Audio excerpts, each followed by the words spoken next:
నమస్కారం.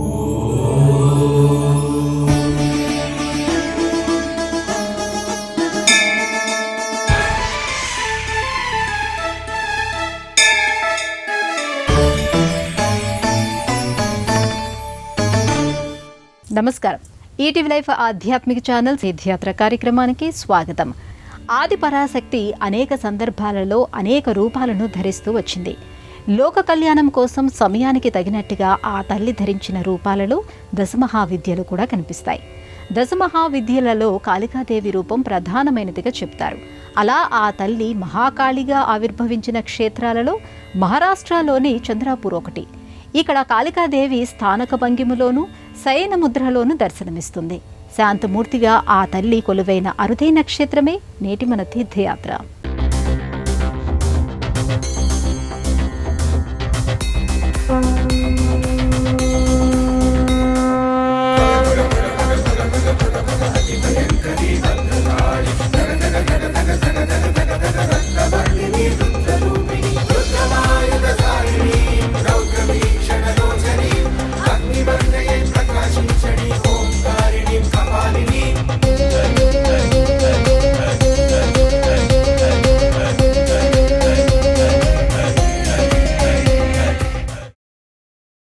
మహారాష్ట్ర ప్రాచీనమైన నిర్మాణాల చరిత్రను పరిచయం చేస్తుంది. ఆధ్యాత్మిక కేంద్రాలుగా భాసిల్లుతున్న ఆలయాలను గురించి వివరిస్తుంది. శైవ వైష్ణవ ఆలయాలతో పాటు శక్తి క్షేత్రాల వైభవాన్ని మన కనుల ముందు ఉంచుతుంది. అలాంటి శక్తి దేవతలకు సంబంధించిన ఆలయాలలో మహాకాళి మందిరం ఒకటిగా కనిపిస్తుంది. ఇది తరతరాలుగా చంద్రపూరికి చెదరని ప్రాముఖ్యతను తెచ్చిందని చెప్పాలి. మహాకాళి ఆలయం, అంచలేశ్వర ఆలయం ఈ రెండు కూడా చంద్రపూర్కి రెండు కళ్లలాంటివని చెబుతారు. ఇక ఈ రెండు ఆలయాలతో పెనవేసుకుపోయిన చరిత్రతో ఇక్కడి చంద్రపూర్ కోట కనిపిస్తుంది. ఈ మూడింటిని వేరు చేసి చెప్పుకోవడం కుదరకపోవడమే విశేషం. ఒకదానికి ఒకటి అత్యంత సమీపంలో విలసిల్లుతున్న ఈ నిర్మాణాలు అనునిత్యం పలకరించడానికి వచ్చే పర్యాటకులతో కళకళలాడుతూ కనిపిస్తాయి. మహాకాళి ఆలయానికి రెండు ప్రవేశ ద్వారాలు ఉన్నాయి. ఈ ప్రవేశ ద్వారాల గుండా లోపలికి వెళుతూ ఉంటే ఇరువైపులా పూజా సామగ్రితో పాటు అమ్మవారి చిత్రపటాలు, ప్రతిమలు, మహారాష్ట్రలో మాత్రమే కనిపించే వివిధ రకాల వస్తువులను విక్రయిస్తూ ఉంటారు. అమ్మవారికి నూతన వస్త్రాలను సమర్పించడమనేది ఇక్కడి ఆచారం. అందువల్ల ఇక్కడ చీరలు విరివిగా విక్రయిస్తూ ఉంటారు. భక్తుల సందడితో నిరంతరం ఇక్కడ ఒక జాతర వాతావరణం కనిపిస్తూ ఉంటుంది.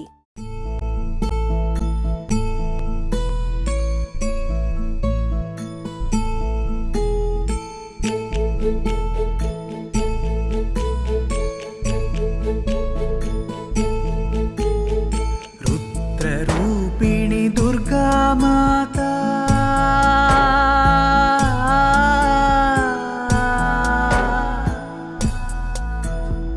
సింహవాహినిగా వేంచేసే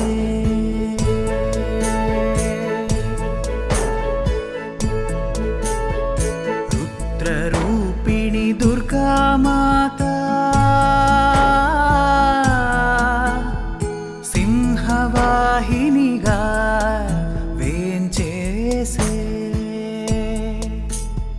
శరణంటూ పలికిరందరూ జై హో దుర్గా జై హో మాత, నీవే ముక్తికి మార్గమివ్వు అమ్మా దుర్గా జై హో దుర్గా.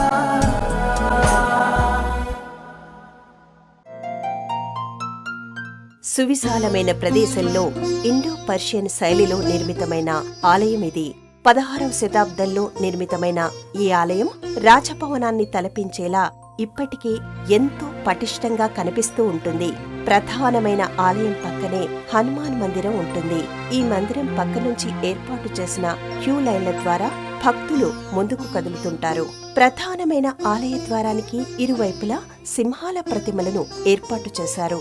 ప్రధానమైన ఆలయంలోకి అడుగుపెట్టిన తర్వాత నేలబారు నుంచి కాస్త దిగువకు వెళ్లి అమ్మవారి దర్శనం చేసుకోవాల్సి ఉంటుంది.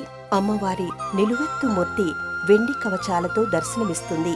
కవచాన్ని ధరించినప్పుడు విశాలమైన నేత్రాలతో మందహాసం చేస్తున్నట్టుగా అనిపిస్తుంది. కవచం లేకుండా నిజరూపాన్ని చూసినప్పుడు అమ్మవారి రూపం పూర్తి భిన్నంగా కనిపిస్తుంది. అమ్మవారికి ఎక్కువగా ఎరుపు, పసుపు, నారింజ రంగు వస్త్రాలతోనే అలంకరిస్తూ ఉంటారు. ఆ రంగు వస్త్రాలు మాత్రమే ఇక్కడ లభిస్తూ ఉంటాయి. అమ్మవారి నిజరూపం సింధూర వర్ణంలో ఉంటుంది. అనునిత్యం అమ్మవారిని వివిధ రకాల పూలమాలికలతో, నిమ్మకాయల దండలతో అలంకరిస్తారు. అమ్మవారి గర్భాలయానికి ఎదురుగా శివలింగం, నందీశ్వరుడు కనిపిస్తారు. దర్శనానికి వచ్చిన భక్తుల స్వభావాలను బట్టి అమ్మవారు కనిపిస్తూ ఉంటుందనే విశ్వాసం ఇక్కడ బలంగా ఉంది. ఇతరులను బాధించే వారికి మందలిస్తున్నట్టుగా, ధర్మబద్ధమైన జీవితాన్ని గడుపుతున్న వారిని ఆత్మీయంగా పలకరిస్తున్నట్టుగా అనిపిస్తూ ఉంటుందని అంటారు.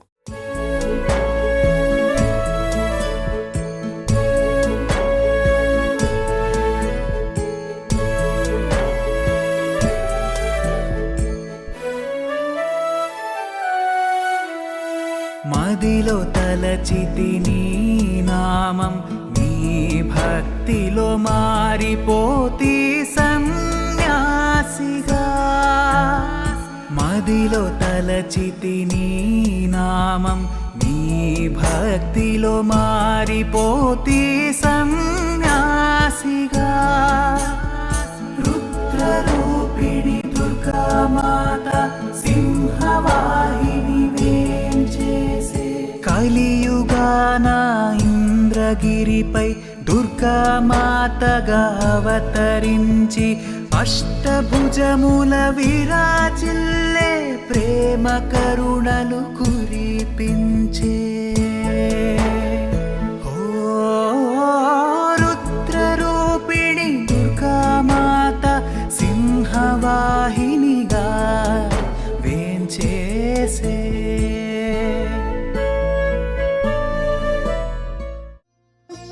చంద్రపూర్కి చారిత్రకపరమైన ప్రత్యేకత, ఆధ్యాత్మికపరమైన విశిష్టత కలిగిన కారణంగా ఒకవైపున భక్తులు, మరోవైపున పర్యాటకుల తాకిడి ఎక్కువగానే ఉంటుంది.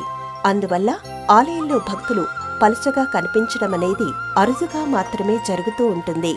అమ్మవారి సన్నిధిలోకి అడుగుపెట్టిన వారు ఆ తల్లి అనుగ్రహాన్ని పొందకుండా వెనుతిరగరనేది ఇక్కడి వారి నమ్మకం.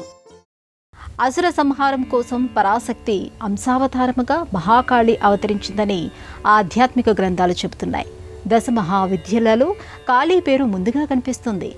ఉగ్రదేవత అయినప్పటికీ కొన్ని ప్రదేశాలలో అమ్మవారు అమ్మ మనసుతో దర్శనమిస్తూ ఉంటుంది.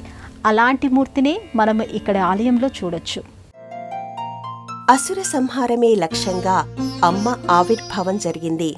లోకంలో రక్తబీజుడు అనే అసురుడి ఆగడాలు ఎక్కువైపోతాయి. సాధుజనులు మొదలు దేవతల వరకు ఇతని కారణంగా ఇబ్బంది పడుతూ ఉంటారు. వాళ్లంతా కూడా రక్తబీజుడి బారి నుంచి లోకాలను రక్షించమని ఆది దంపతులను కోరతారు. రక్తబీజుడి సంహారం పార్వతీదేవి చేతుల మీదుగా జరగవలసి ఉందని శివుడు సెలవిస్తాడు. అప్పుడు పరమేశ్వరీ శక్తి నుంచి మహాకాళి ఉద్భవిస్తుంది. రక్తబీజుడికి ఒక వరం ఉంటుంది. ఆ వరం కారణంగా అతని శరీరం నుంచి రాలిపడిన ప్రతి రక్తపు బిందువు నుంచి మరొక అసురుడు పుట్టుకొస్తుంటాడు. దాంతో కాళికాదేవి తన పొడవైన నాలుకను యుద్ధరంగమంతా పరుస్తుంది. రక్తబీజుడి రక్తం నేలను తాకకుండా చేసి అతడిని సంహరిస్తుంది. సాధారణంగా కాళికాదేవి కపాల మాలలను ధరించి ఒక చేతిలో ఖడ్గం, ఒక చేతిలో శూలం, మరో చేతిలో రక్తబీజుడి తల, మరొక చేతిలో రక్తపాత్ర పట్టుకుని అమ్మవారు మనకి కనిపించే రూపం ఈ సంఘటనకు సంబంధించిందే. ఇక కాళికాదేవి పాదాల చెంత పరమశివుడు పడిపోయినట్టుగా కూడా కొన్ని దృశ్యాలు మనం అక్కడక్కడ ఆయా చిత్రపటాల్లో చూస్తూ ఉంటాం. రక్తబీజుడిని సంహరించిన అనంతరం అమ్మవారు అదే ఉగ్రత్వంతో నృత్యం చేస్తూ ఉంటుంది. మహర్షులు, దేవతలు సైతం ఆమెను శాంతింపజేయడానికి ప్రయత్నించి విఫలమవుతారు. అప్పుడు పరమశివుడు నేలపై వాలిపోతాడు. ఆయనకి తన పాదాలు తాకగానే అమ్మవారు ఈ లోకంలోకి వస్తుంది, శాంతిస్తుంది.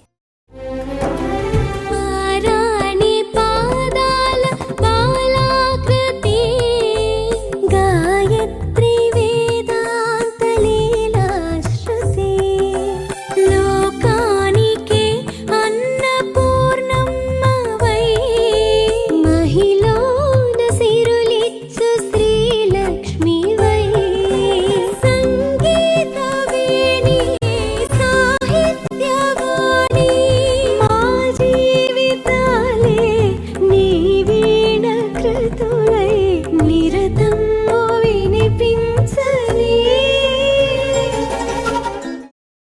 శాంతించిన అమ్మవారిని ఇక్కడ ఆలయంలో చూడొచ్చు. ఇక్కడి అమ్మవారి మూర్తి స్వయంభూ కావడం విశేషం. జూర్పాట్ నదిలో కొట్టుకువచ్చిన ఈ మూర్తిని ఇక్కడ ప్రతిష్ఠించినట్టుగా చరిత్ర చెబుతోంది. ఈ అమ్మవారిని ఇక్కడ ప్రతిష్ఠించడంలో రాణి హిరాయిదేవి ప్రధానమైన పాత్రను పోషించారని అంటారు. అందుకు గుర్తుగా రాణి హిరాయిదేవి చిత్రపటాన్ని కూడా మనం ఈ ఆలయంలో చూడవచ్చు. చంద్రపూర్లో మహాకాళి ఆలయాన్ని, అక్కడ నిర్మాణ విశేషాలను చూసిన తర్వాత ఈ ఆలయాన్ని ఎవరు నిర్మించి ఉంటారనే ఒక సందేహం కలగకుండా ఉండదు. అప్పుడు మనకు కాండక్య భల్లార్ష పేరు వినిపిస్తుంది. చంద్రపూర్ను స్థాపించింది, ఇక్కడ ఆలయాన్ని నిర్మించింది ఆయనే. ఈ ఆలయానికి బల్లార్షాకి గల సంబంధాన్ని గురించి తెలియచేసే ఒక ఆసక్తికరమైన కథనం ఇక్కడ వినిపిస్తూ ఉంటుంది. ఖాండక్య బల్లార్షా యుక్త వయసులో వివాహం చేసుకుంటాడు. ఆయన భార్య మహా సౌందర్యవతి. వివాహమైన కొంతకాలానికి బల్లార్షా శరీరంపై కణుతులు రావడం మొదలవుతుంది. శరీరమంతా కణుతులు ఏర్పడ్డంతో ఆయన ఆకారం వికృతంగా మారిపోతుంది. రాజవైద్యులు కూడా ఏమీ చేయలేకపోయారు. దాంతో ఆయన ప్రజలకు దూరంగా ఉండాలనే ఉద్దేశంతో అటవీ ప్రాంతంలో సంచరించటం మొదలు పెడతాడు. ఒక రోజున ఆయన అడవిలో సంచరిస్తూ ఇప్పటి చంద్రపూర్ ప్రాంతానికి చేరుకుంటాడు. ఇక్కడ జూర్పాట్ నది సమీపానికి చేరుకుంటాడు. నీళ్లు బాగా తక్కువగా ఉండడంతో ఆయన ఒక సన్నని ధార దగ్గర తన శరీరాన్ని తడుపుకొని దాహం తీర్చుకుంటాడు. ఆ తర్వాత ఆయన ఒక చెట్టు క్రింద విశ్రమిస్తాడు. నిద్రలేచిన ఆయన తాను ఆ నీళ్లతో తన శరీరాన్ని తడుపుకున్నంత వరకు కణుతులు మాయం కావడం చూసి ఆశ్చర్యపోతాడు. వెంటనే తన భవనానికి వెళ్లి ఈ విషయాన్ని భార్యతో చెబుతాడు. ఆమెతో కలిసి వచ్చి అదే నీటి ధార దగ్గర మరోసారి స్నానం చేస్తాడు. ఈసారి ఆయన వ్యాధి పూర్తిగా నయమవుతుంది. ఈ ప్రదేశం, ఇక్కడ ప్రవహించే నీరు ఎంతో మహిమాన్వితమైనదిగా ఆయన భావిస్తాడు. తనకి కొత్త జీవితాన్ని ప్రసాదించిన ఆ ప్రదేశంలోనే తాను ఉండాలని నిర్ణయించుకుంటాడు. అలా ఆయన ఇక్కడ మహంకాళి, అంజలీశ్వర ఆలయాలను నిర్మిస్తాడు. చంద్రపూర్లో జూర్పాట్ నదికి ఒకవైపున మహాకాళి ఆలయం, మరోవైపున అంజలీశ్వర ఆలయం చారిత్రక వైభవానికి నిదర్శనంగా నిలుస్తాయి. ఇక అంజలీశ్వర ఆలయానికి ఆనుకునే చంద్రపూర్ కోట కనిపిస్తూ ఉంటుంది. 8 సింహద్వారాలను కలిగిన ఈ కోట నిర్మాణపరంగా అలనాటి విశేషాలను వివరిస్తుంది. అప్పట్లోనే నిర్మాణపరమైన కొత్త పద్ధతులను అనుసరించిన తీరు అబ్బురపరుస్తుంది. ప్రకృతే పులకించిపోయి నదులు అన్నీ కలిసి నిన్ను అభిషేకించే, మంచు శాలువై సన్మానించే, అరుణ కిరణమే నుదుటి కుంకుమై ప్రకాశించే, రుద్రరూపిణి దుర్గామాత సింహవాహిని వేంచేసే, నక్షత్రాలే ముక్కు పుడకై ఇంద్రధనుసే పూలమాలై, రుద్రమాలతో జపిస్తి నీ చరణమే లోకమాయే. ఓ రుద్రరూపిణి దుర్గామాత సింహవాహినిగా వేంచేసే. సాధారణంగా మహాకాళి మూర్తులు ఉగ్రరూపంతో దర్శనమిస్తూ ఉంటాయి. అసుర సంహార సమయంలో అమ్మవారు ఎలా ఉండేదో అలాగే గర్భాలయాలలో కనిపిస్తూ ఉంటుంది. శాంతించిన తరువాత అమ్మవారు ఎలా ఉంటుందో అలాగే ఇక్కడి గర్భాలయంలో స్థానిక భంగిమలో కొలువై ఉంటుంది. అయితే ఇక్కడి గర్భగృహంలో శయనముద్రలో ఉన్న మహాకాళిని కూడా చూడొచ్చు. అమ్మవారు శయనముద్రలో పూజలు అందుకోవటం అరుదైన విషయంగా చెబుతారు. సాధారణంగా అమ్మవారు పద్మాసన ముద్రలో కూర్చుని కాని, స్థానిక భంగిమలో నుంచుని కాని దర్శనమిస్తూ ఉంటుంది. కాని ఇక్కడ ఆలయంలో నేలబారుకు దిగువ భాగాన శయన ముద్రలో అమ్మవారు కనిపిస్తుంది. అమ్మవారిని శయన దుర్గగా పేర్కొంటారు. ఆ తల్లిని దర్శించాలనుకుంటే భక్తులు చాలా ఇరుకైన మార్గంలో దిగువకు చేరుకోవలసి ఉంటుంది. అమ్మవారు ఒకవైపుకు తిరిగి మడిచిన చేతిపై తలపెట్టుకుని నిద్రిస్తున్నట్టుగా ఉంటుంది. అమ్మవారి మోము ఎంతో ప్రసన్నంగా, తేజోవంతంగా అనిపిస్తుంది. మహాకాళి ఇలా ప్రకృతి మాతగా ప్రసన్న వదనంతో ఉండడం ఒక విశేషమైతే శయనముద్రలో ఉండడం మరో విశేషంగా చెప్పుకుంటూ ఉంటారు. ఇక్కడి అమ్మవారి దగ్గర నిశ్శబ్దాన్ని పాటిస్తూ దర్శనం చేసుకుని వెళ్లిపోతూ ఉంటారు.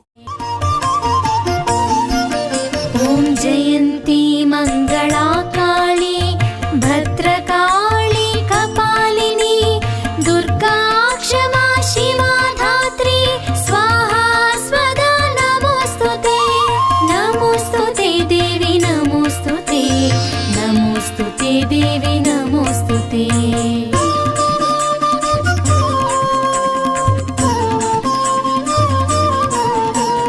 జయత్వం దేవి చాముండే జయ భూతార్తిహారిణి జయ సర్వగతే దేవి కాలరాత్రి నమోస్తుతే నమోస్తుతే దేవి నమోస్తుతే నమోస్తుతే దేవి నమోస్తుతే.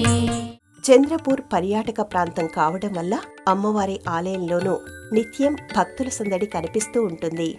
మంగళ, శుక్రవారాల్లో అమ్మవారిని దర్శించుకునే భక్తుల సంఖ్య ఎక్కువగా ఉంటుంది. ప్రతి ఏడాది ఏప్రిల్ మాసంలో ఇక్కడ జాతరను నిర్వహిస్తారు. ఆ సమయంలో అమ్మవారికి ప్రత్యేకమైన పూజలు, సేవలు నిర్వహిస్తూ ఉంటారు. ఆ రోజుల్లో అమ్మవారిని దర్శించుకోవడానికి వేల సంఖ్యలో భక్తులు తరలివస్తూ ఉంటారు. అమ్మవారి జాతరకు ఆడపిల్లలను పుట్టింటివారు ఆహ్వానించడం అనే ఆచారం ఇక్కడ కనిపిస్తూ ఉంటుంది. ఈ ప్రాంతానికి చెందిన ఆడపిల్లలు తమ కుటుంబంతో కలిసి ఎక్కడ ఉంటున్నప్పటికీ జాతర సమయానికి పుట్టింటికి వస్తారు. జాతరకు అమ్మవారికి ఏం సమర్పించాలనే ప్రణాళిక ముందు నుంచే ఉంటుంది. ప్రతి ఒక్కరూ అమ్మవారి వైభవం ఎంత మాత్రం తగ్గకుండా తమ వంతు ప్రయత్నం చేస్తారు. పుట్టింటిలో, పుట్టిన ఊరిలో ఉన్నంత వరకు మాత్రమే ఆడపిల్లలను తాము బాగా చూసుకోగలమని, వివాహం అనంతరం ఊరు దాటి వెళ్లిన తమ ఇంటి ఆడపిల్లలను అమ్మవారే రక్షిస్తూ ఉంటుందనే ఒక బలమైన నమ్మకం ఇక్కడి తల్లిదండ్రుల్లో కనిపిస్తుంది. జాతర పూర్తయిన మరుసటి రోజు నుంచే మళ్లీ జాతర ఎప్పుడు వస్తుందా అని ఎదురు చూస్తున్నారంటే ఆ జాతర ఎంతటి వైభవంగా జరుగుతుందో ఊహించుకోవచ్చు. ఇదే ప్రాంగణంలో హనుమంతుడి మందిరం మనకు కనిపిస్తుంది. ఇది కూడా ప్రాచీన కాలం నుంచి ఉన్నదే. హనుమంతుడి మందిరం చిన్నదే అయినా ఆయన మహిమలను గురించి ఇక్కడి వారు చెప్పుకుంటూ ఉంటారు. హనుమకు చెప్పుకున్న ధర్మబద్ధమైన కోరికలు తప్పకుండా నెరవేరుతాయని అంటారు. ఆయన చూపిన మహిమలు భక్తుల అనుభవాలుగా వినిపిస్తూ ఉంటాయి. అమ్మవారి జాతర తర్వాత ఇక్కడ జరిగే అతిపెద్ద ఉత్సవం హనుమ జన్మదినోత్సవమే అని చెప్పాలి.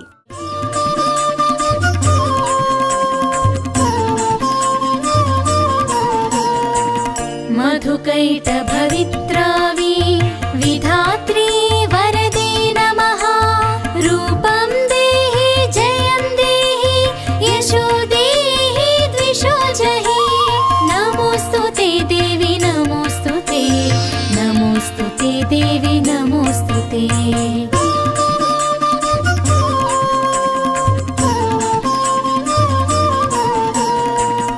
రక్తబీజవదే దేవి చండముండ వినాశిని రూపం దేహి జయం దేహి యశో దేహి ద్విషో జహి నమోస్తుతే దేవి నమోస్తుతే నమోస్తుతే దేవి నమోస్తుతే. మహాకాళి దర్శనం చేసుకున్న భక్తులు ఇక్కడికి సమీపంలోని అంచలేశ్వర్ ఆలయానికి వెళుతూ ఉంటారు. చంద్రపూర్ కోటకి ఆనుకునే ఈ ఆలయాన్ని నిర్మించారు. కోట లోపలి నిర్మాణంగా కనిపించే ఈ ఆలయంలో అంచలేశ్వరుడు స్వయంభూ కావటం విశేషం. విశాలమైన ముఖమండపం, గర్భాలయాన్ని కలిగిన కోవెల ఇది. గర్భాలయంలో నేలబారున పానవట్టం మాత్రమే కనిపిస్తూ ఉంటుంది. శివలింగం నేలకి దిగువన, పానవట్టం లోపల ఉంటుంది. భూగర్భంలో కొలువైన ఇక్కడి శివయ్యకి ప్రత్యేకంగా అభిషేకాలు చేయవలసిన అవసరం లేదు. ఎందుకంటే ఇక్కడి శివుడు నిత్యం జలంలో ఉంటాడు. అందువల్లనే జలేశ్వరుడు, జలలింగేశ్వరుడు అని కూడా పిలుచుకుంటూ ఉంటారు. అంజలేశ్వరుడు వెలిసిన ఈ ప్రదేశంలో పానవట్టం దాటి నీరు బయటికి రాదు. లోపలి నీటిని ఎంతవరకు బయటికి తోడతారో అంతవరకు మాత్రమే నీరు భర్తీ అవుతూ ఉంటుంది. ఈ నీరు చల్లగా శివయ్యకి ఉపశమనాన్ని కలిగిస్తున్నట్టుగా ఉంటుంది. ఈ నీటిని తీర్థంగా స్వీకరించడం వల్ల అనేక రకాల వ్యాధుల నుంచి ఉపశమనం లభిస్తుందనే విశ్వాసం ఇక్కడ కనిపిస్తూ ఉంటుంది. ఇక ప్రత్యేకించి ఇక్కడి కోటను సందర్శించడానికి వచ్చిన పర్యాటకులు కూడా అంజలేశ్వరుడిని దర్శించుకుంటారు. సమస్త జీవరాశికి జీవధార అయిన జలాన్ని పట్టి ఉంచిన పరమేశ్వరుడికి కృతజ్ఞతలు చెప్పుకొని ఆ తర్వాత మహాకాళి ఆలయానికి చేరుకుంటూ ఉంటారు. ఇలా ఈ 2 ఆలయాలను దర్శించకుండా మాత్రం వెనుదిరగరు.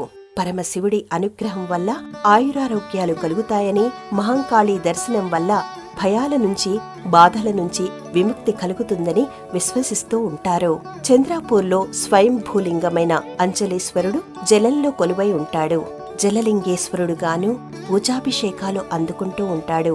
ఇక ఇక్కడి మహాకాళీ మాత మూర్తి కూడా చుర్పాట నదిలో లభించినది.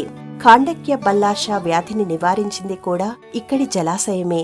ఇలా జల సంబంధమైన విశేషాలను కలిగిన అరుదైన క్షేత్రంగా కూడా చంద్రపూర్ కనిపిస్తుంది.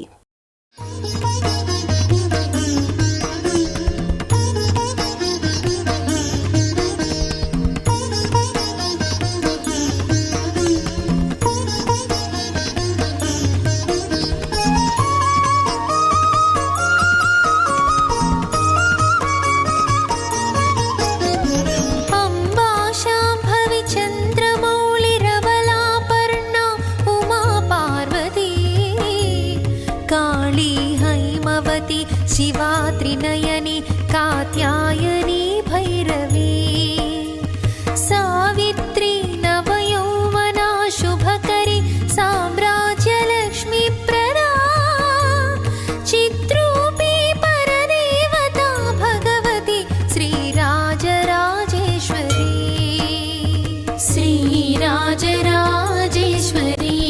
श्रीराजराजेश्वरी. ప్రతిరోజు మహాకాళి ఆలయం తలుపులను ఉదయం 5 గంటలకు తెరుస్తారు. నియమిత వేళల ప్రకారం మధ్యాహ్నం 12 గంటల వరకు పూజలు జరుగుతాయి. మహానైవేద్యం అనంతరం ఆలయం తలుపులు మూస్తారు. తిరిగి సాయంత్రం 5 గంటల నుంచి 9:30 వరకు దర్శనానికి అనుమతి ఉంటుంది. దేశంలోని అన్ని ప్రధానమైన నగరాల నుంచి చంద్రాపూర్కి రోడ్డు, రైలు, వాయు మార్గాలు అందుబాటులో ఉన్నాయి.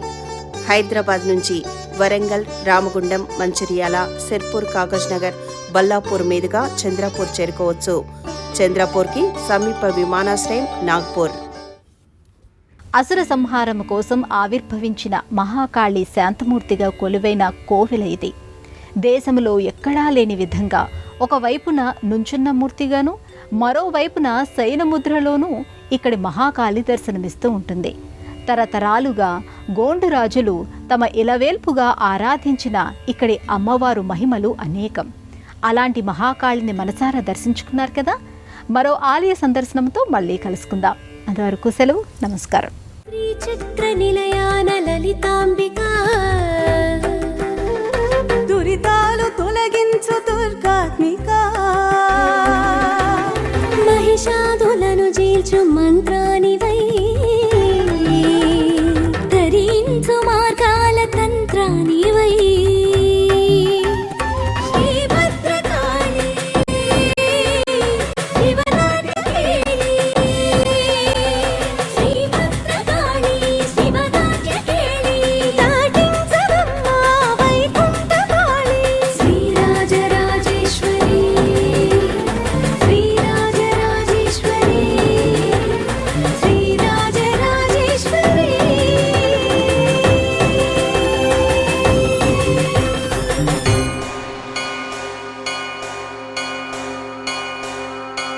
ఈ కార్యక్రమాన్ని తిరిగి చూడాలనుకుంటే www.youtube.com/@ETV Life Spiritual లో చూడవచ్చు.